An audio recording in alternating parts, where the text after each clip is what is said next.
from the guys that brought you Flip the Dice game. This one is not rolling right though. Subastral, coming up.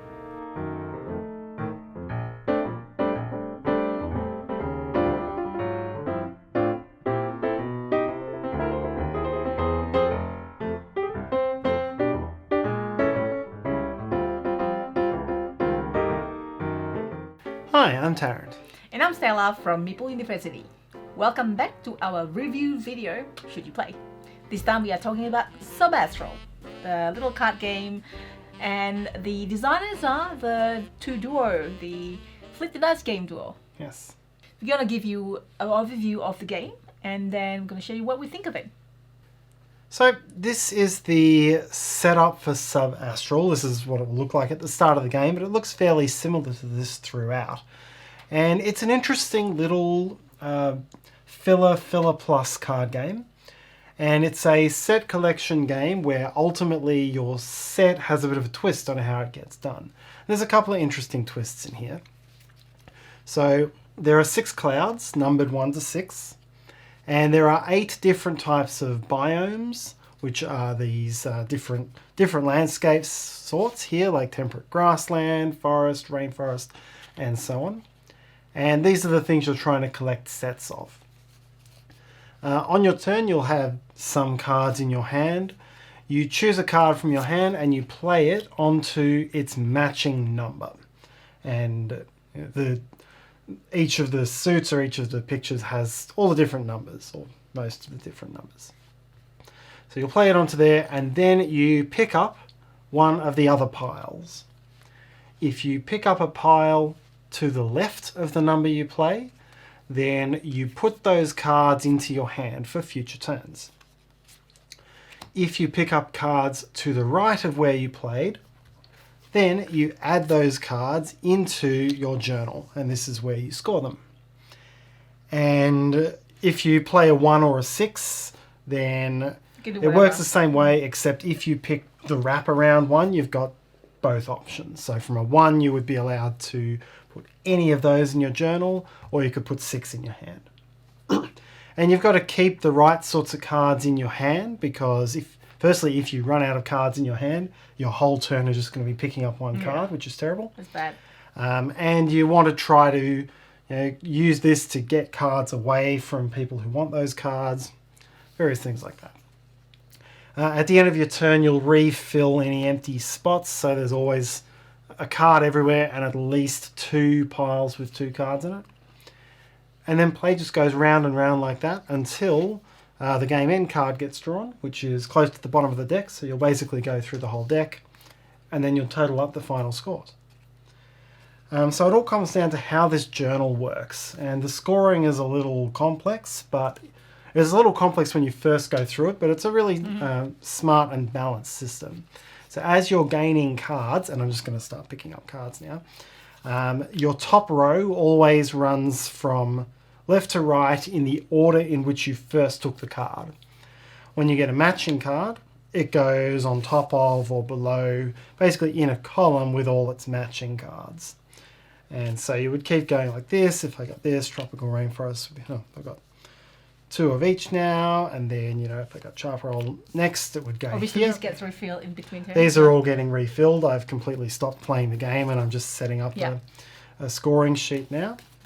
I'll just do that quickly, like so. There are 8 different cards, images in the game, so you can... Well, you want to score all of them for 8 unique ones is one of the way you score. Yes. And they don't all have the same frequency as well, which is a useful part of the game to know.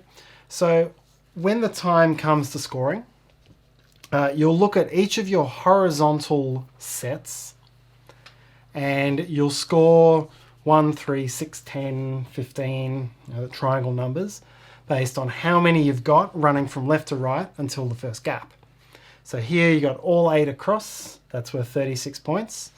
In the second row, you've got 3 across before you hit a blank, so that's 6 points.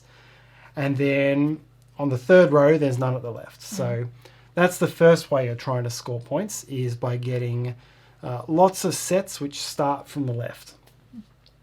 The other way you'll score is that your 3 largest vertical sets will score points per card based on how far to the right the card is. So this is the 3rd column, so I would get 3 points per card.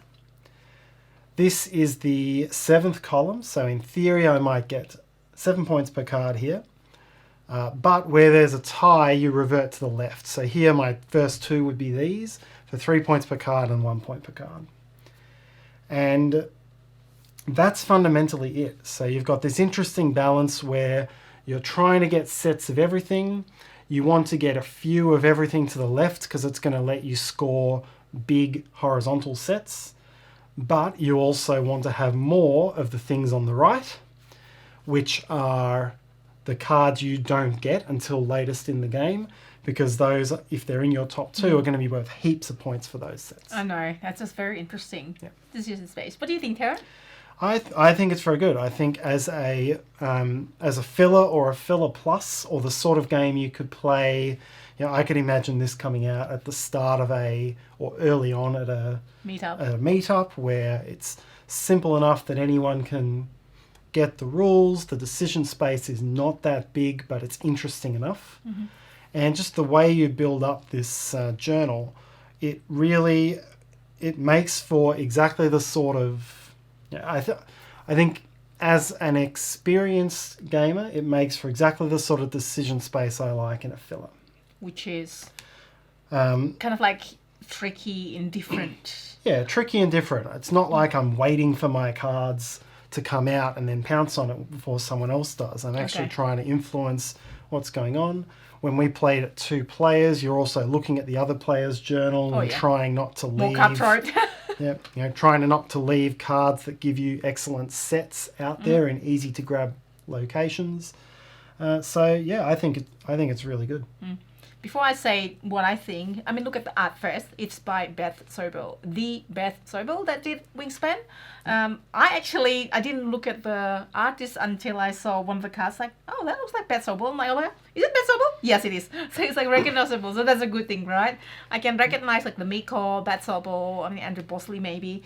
Those Ian Tool, those really good artists. There are other great artists as well. And this one is, the artwork is amazing.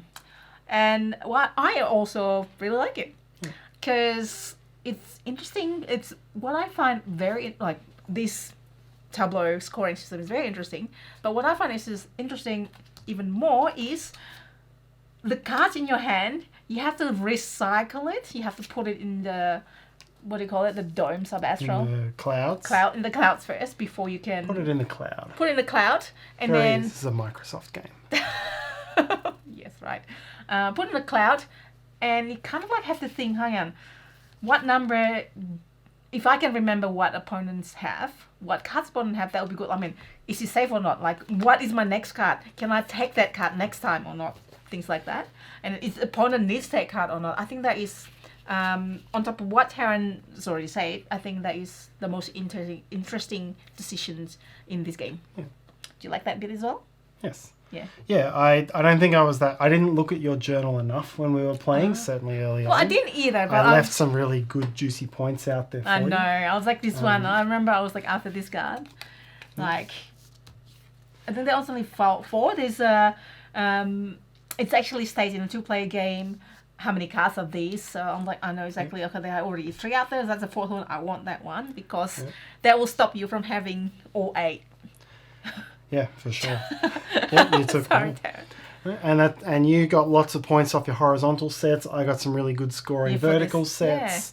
Yeah. I think I got the most common one, which was the subtropical desert, and just sort of deferred it to be my 4th or 5th, and then really worked it downwards. Actually, I missed that one when you take this one. It's like, oh, all of a sudden, like you've got like what 5 or something. Yeah, 5 of those cards. Yeah, that was really interesting. Edition card. I like their game. The Fleet Dice game and the Three Sisters. This one, I'm sure I played their games, but I just can't remember which one more. Let us know in the comments if you are a fan of Fleet Dice game or have you played this one. Do you like this type of card drafting with twists and some interesting decision space and interesting scoring and thoughtful, and the card that is I think I have played a game that the card needs to be recycled first before getting to your hand. Was that the space game? The space race? Space race, yeah. That is a bit like that. It had a little bit of that. You had to Yeah. put it up for everyone to get. Yeah, this is a simpler game, obviously.